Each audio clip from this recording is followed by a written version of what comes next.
Welcome back to Where Lions Walk. This week we're asking how good is Tanganga and refereeing standards. Are they dropping? And we've got to talk about one of the biggest refereeing clangers I've seen in the Championship all season, which benefited Millwall. And because it's the American Excellent last week, we're having a bit of fun and asking who's the best North American or South American import into Millwall. We've got George and Callum back with us to answer all of that. Let's jump straight into that very strange refereeing decision. George, have you ever seen a penalty in any game for or against Millwall so blatant that wasn't given? Listen, I don't think there's any Millwall fans denying the fact that it's an absolute stonewall penalty, and we've definitely gotten away with one.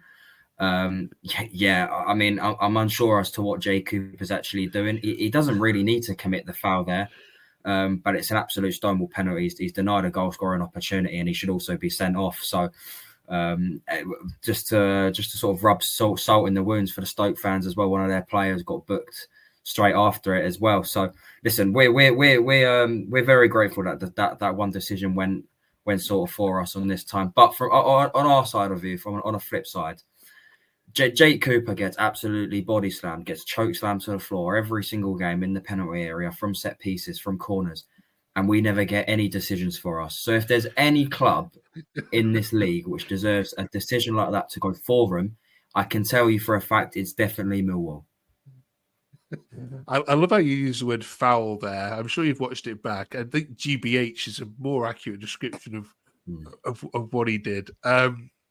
Callum, I mean, come on, let's have it right. You've definitely got away with one there, haven't you? Oh, absolutely, Mark. I totally agree with what George just said. It's a stonewall penalty. It's a red card. There's no denying that.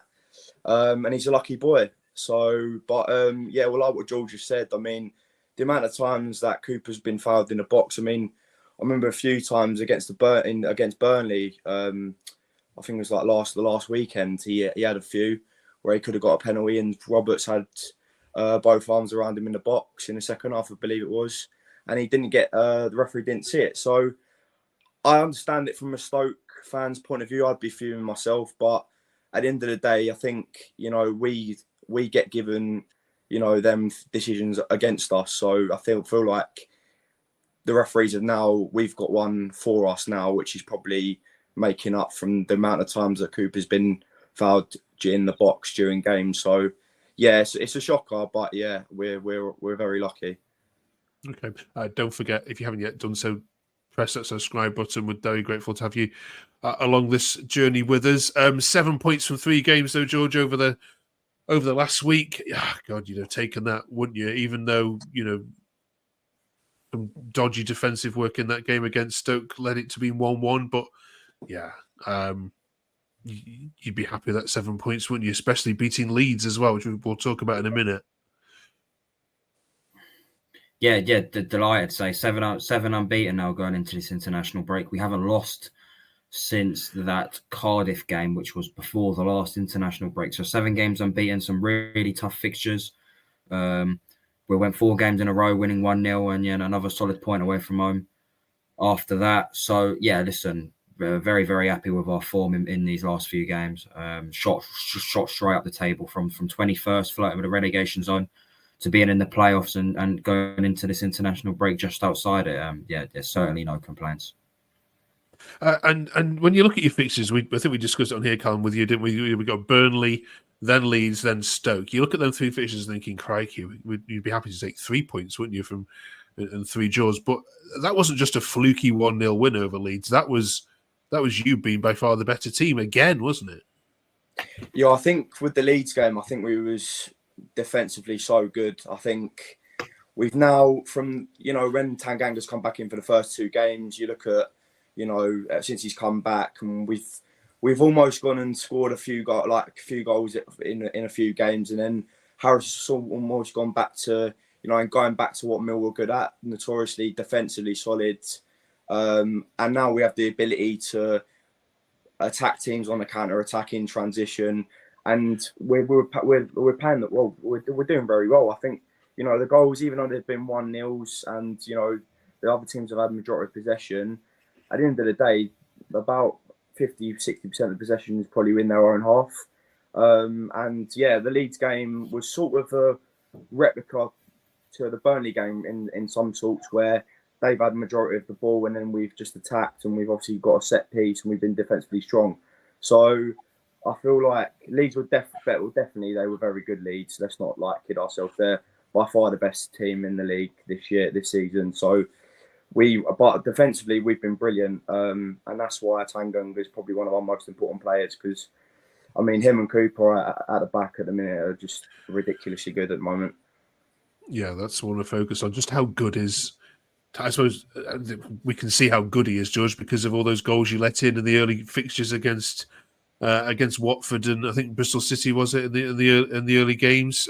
Without him, you were porous. With him, goodness me, Stoke are the only side that have scored against you in nearly 3 weeks. Well, the stats speak for himself, Mark. Obviously, he missed the first 2 games due to suspension, in which we shipped 7 goals. And since he's come back into the team, it's been clean sheet after clean sheet after clean sheet. I mean, Neil Harris said after the Leeds United game that Japhet Tanganga is a Premier League defender. He's a Premier League player, and I couldn't agree more. I think we all knew in the summer it was a fantastic coup to get him in on a free.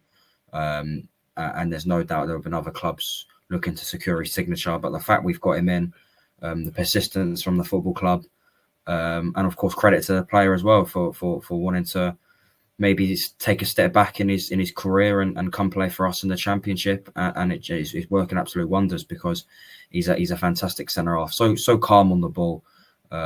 He's an absolute Rolls Royce, I would describe him as. So yeah, and say off the mark for the season as well. Scored 2 last season, got the goal against Leeds, really nice timed volley into the corner, and yeah, he's exceptional.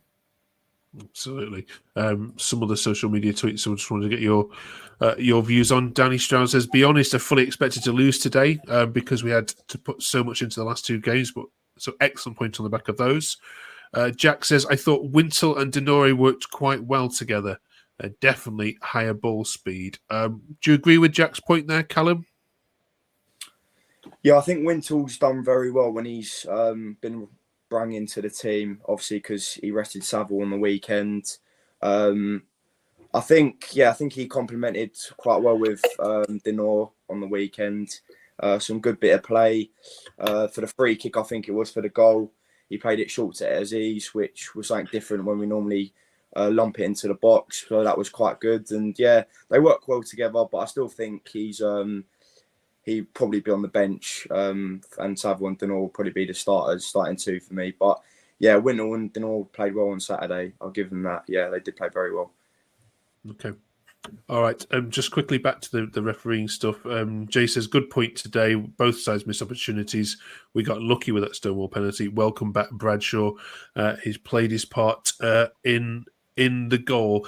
Joking aside from that Stoke one, George, do you think general refereeing standards are dropping this season? I know they're not coming from a good place anyway, but are we getting worse? For sure, and I do think it filters down the pyramid. If you look at the Premier League, probably the most watched league in the world, the decisions consistently, even with technology in place, they even still make odd mistakes here and there. And then obviously you go further down the pyramid where there isn't this technology, as in VAR. Naturally, obviously, it gets worse. And listen, Stoke are unfortunately the victims of a really, really bad decision. But it happens to everyone. I mean, was it Derby against Norwich not too long ago where Norwich scored, Borja Sainz scored, and the ball was out of play? That's another example of a really poor decision. I think was it a Coventry player handballed it the other week against Preston, and they went through and scored. It might have been Preston. I'm not too sure. So listen, this is just examples of just poor refereeing in this division for every single club. I'd argue at least they're being consistent, as in consistently really bad. But listen, I think the standard of the refereeing definitely needs looking at in this country for sure. How'd you solve it, Callum? Well, that's a difficult question, Mark, to be honest, because I mean, I listened to Howard Webb speaking on the podcast a couple of weeks ago, and he basically was talking about it's quite difficult for referees to actually train and get in the game, and there's not many referees in the game. Well, there is loads of referees, but I'm saying there's not enough people getting into the refereeing part of the game, which is probably an issue that needs to be sorted out. I mean, a recent thing with, the Premier League, I mean, VAR has been talked about quite a bit. And so at times it's good, at times it's bad. I think this season in the Premier League it's been consistent. But, the PGMOL always filter down Premier League referees to go into Championship games without the technology. I would prefer technology not being in the Championship personally. But I feel like, I don't know. I feel the refereeing can be better, but potentially there might need to be more training in place for the PGMOL to sort out. But I think there's much bigger issues for them to sort out at this moment in time. I don't think it will be a quick resolvement. I think it will take a long period of time for it to get even better. Okay. I think. Sorry, just to button it. I think with certain refereeing decisions, it's all subjective, isn't it? And don't get me wrong. There's a law book. There's a law book in place which the referees go off. They're taught. They learn, etc. But certain decisions, other than the odd blatant one like we saw at the weekend, it's all subjective. So the facts are, you're never really going to make everyone happy, because one person who supports a certain team might think it's a foul, but another person who supports the opposition's team might not. So it's all subjective at the end of the day when it comes to certain opinions. But for sure, the refereeing standard and the PGMOL, something has to be done, because it's dropping, and there's no doubt that other top referees in other countries are better than the referees in our countries. There's absolutely no denying that. The referee in this country, genuinely speaking, is very poor, and you see it, and that's no more sort of brought to light when you go to these major tournaments like the World Cup, like the Euros, where the English referees, there's always a mistake going on. There's always something. So yeah, I think for me, definitely the standards need improving. I think it costs money as well. I think that's another point. As well. It costs money. I mean, I'm in the coaching industry, like myself personally, and it's quite expensive to get all the badges. And you're looking at the England job, for example. I know we're going off a point here, but you look at the England job, for example, and there's not a lot of English coaches that are available for that job. So maybe it's an English thing. Maybe we need to the FA maybe need to sort of have a good look at themselves inside the company and the association, and maybe they need to change something in this country. Okay. All right. Cheers for that. You're not allowed to moan about refereeing decisions for at least a month, though. That's based on based on that one at Stoke City. Last one then this week. It's of course been the big American election, so we thought it was just a little bit of fun. We asked AI to come up with the top 3 American influences on Millwall Football Club, North and South American. The answers it gave were absolutely rubbish. Do you guys have any better ones than Sean Cummings, who I'm sure was Jamaican? It said that was the best connection between that continent and Millwall. Yeah, you've got obviously Wes Harding at the moment, who's Jamaican as well. Just trying to think of any. Well, I mean, I can't really think of another player we've had that's North American or South American apart from Sean Cummings and you suppose you've had Marlon Romeo, who's I believe from, is it Trinidad? He's from. I'm not entirely sure. He might be an island. It's a Caribbean. Yeah. Island, isn't it? It's Antigua. It's a Caribbean island, yeah. But I don't think we've had many South African or, South American, I should say. Sorry, apologies. Yeah, so I can't think of any apart from Wes Harding and obviously Sean Cummings, which you just said, Mark. Yeah, there's very loose connections to it all. If you can help us out, you know what to do. Drop them in the comments below. We know you're always better than us with these sort of things, so we'd love to hear from you.